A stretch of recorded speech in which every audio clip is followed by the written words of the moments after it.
Sport.com live here with trainer extraordinaire Robert Garcia. Man, your fighter tonight, Ivan Roycash, he came off a last hiccup, or his last fight, a little bit of a hiccup, but this time he came out in spectacular fashion. A lot of times we see that he looks to a corner or how he's doing inside the gym, but he did look good, like I said. What did you see different inside of him this time than the last? Look, I think his last fight was a learning experience for him. You know, sometimes, you know, you don't wish a fighter lost, especially in that way. You know, he got hurt pretty bad.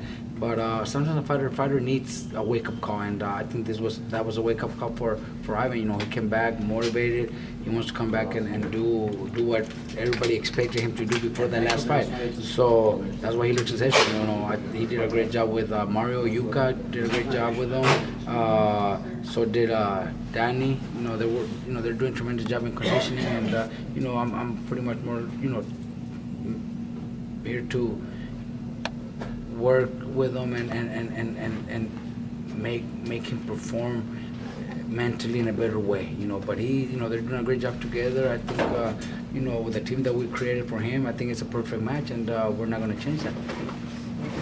How hard is it for you with so many fighters that you have to divide up your time? And like you say, you kind of have a lot of just supervision. I would think you have your other guys and they kind of do what they need to do. You make teams, but how did you start to organize all that? See, that's why I think, you know, creating a good team is what's more important. And I think every fighter needs that right person that helps them. You know, I have great assistants with Brandon. I have others with Maidana. I have others with Mikey. You know, with Roycash we did the same thing. You know, Mario and Danny are doing a great job with him, and you know, it showed tonight. You know, he's the fighter that wants to get better and doesn't want to disappoint. Not only disappoint his team, but he doesn't want to disappoint his country, his family.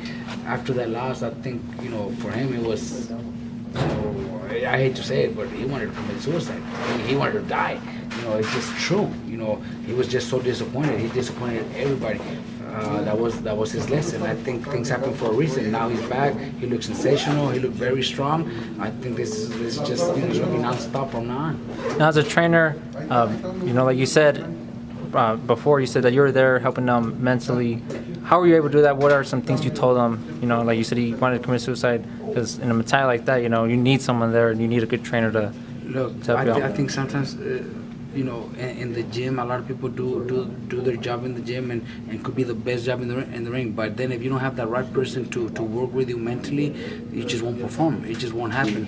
You know, I think Roycash needs that a lot. You know, especially when he's, you know, right before the fight. It's something where we got to motivate him. We got to push him. You know, we got to be a little more. You know, if it wasn't, you know, sometimes if it wasn't for corners, maybe the fighter would be just too nice and would win fights, but not what the promoters, the managers want to see.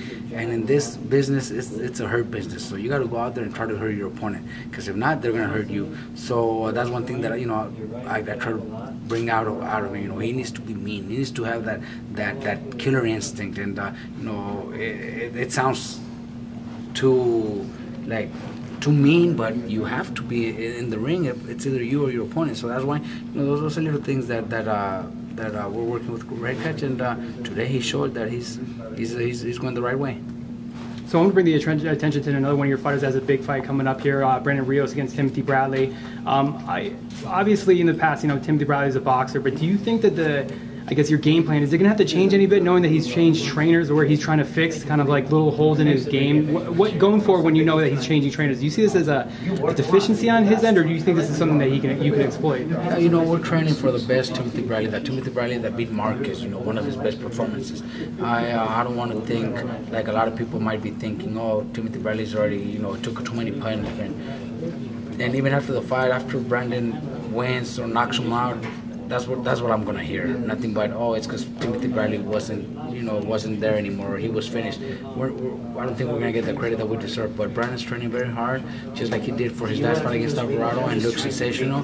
We still didn't get credit. You know, it was Alvarado that didn't train, or Alvarado was in too much trouble. That's not our problem. Brandon went and performed and did what he had to do. I think, you know, Brandon's in the same mood, same condition, training hard for this fight. So I think Brandon's going to go to have a good performance. You know, Timothy Bradley changing trainers, I don't think it will affect or benefit. Timothy Bradley is already a fighter that's been doing it all his life. You know, the way he does it.